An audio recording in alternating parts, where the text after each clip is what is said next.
మీ business ఏదైనా మీ ఊర్లో promotion చేయాలంటే అది సుమన్ టీవీతోనే సాధ్యం. ఇప్పుడే సంప్రదించండి.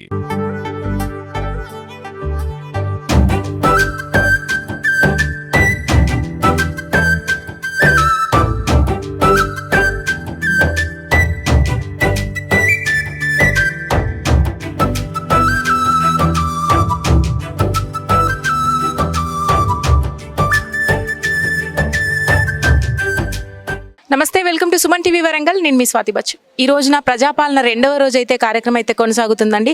అనేక రకాలుగా ఎవరైతే ఇందిరమ్మ పథకాల గురించే కానీ గృహాల గురించి కానీ ఎంక్వైరీ చేసుకుంటున్నారో ప్రతి ఒక్కరు రేషన్ కార్డ్స్ గురించి ఎంక్వైరీ చేసే వాళ్ళందరూ కూడా ఇక్కడికి చేరుకొని వార్డుల రూపకంగా ఇక్కడ ప్రోగ్రామ్ని అయితే కండక్ట్ చేస్తున్నారు. ఈ రోజు రెండవ రోజున అసలు ఇక్కడ 49వ డివిజన్లో ఉన్నాము. ఇక్కడ ఎలా జరుగుతుందో ఒక్కసారి ఇక్కడ కార్పొరేటర్ మానస గారితో మాట్లాడదాం.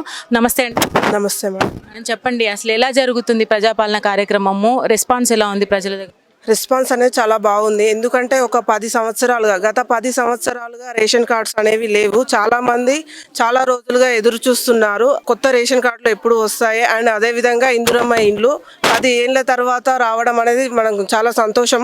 ఎందుకంటే ప్రభుత్వం ముందుకు వచ్చింది, రేషన్ కార్డులు ఇస్తాము అనేది.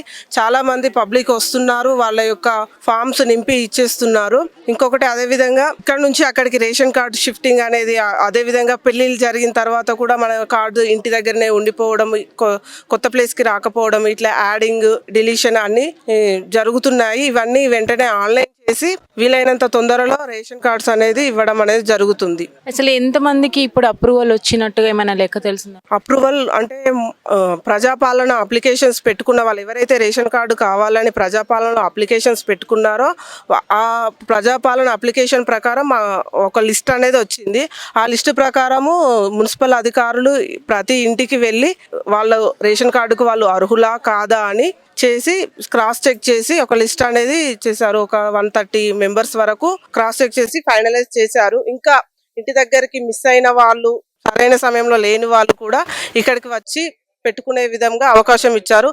ఒకవేళ ఈరోజు మిస్ అయిన వాళ్ళు కూడా కొంతమంది ఉంటారు కదా, వాళ్ళు కూడా మళ్ళీ మున్సిపల్ ఆఫీస్కి వెళ్ళి దరఖాస్తులు పెట్టుకునే ఆప్షన్ అనేది ఉంటుంది. ఇది నిరంతరం జరిగే ప్రక్రియ.